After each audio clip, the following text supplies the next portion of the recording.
আমি দুর্যোধনকে পরামর্শ দিয়ে বারাণসী পাণ্ডব জনচতুর্থ নির্মাণ করেছিলাম। সেখানে পঞ্চপাণ্ডব আর তার মাতৃ নিশ্চিন্তে হয়েছিল। হঠাৎ আমার আদেশে পুরাতন সেখানে অগ্নি সন্ধান করে গেল।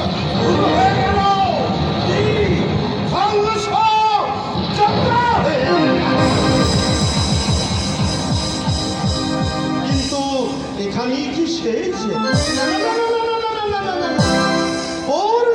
এখনো অনেক অনেক আমি সকলেই আমি তোমার পূর্ণ হবি পাণ্ডবের মিত্র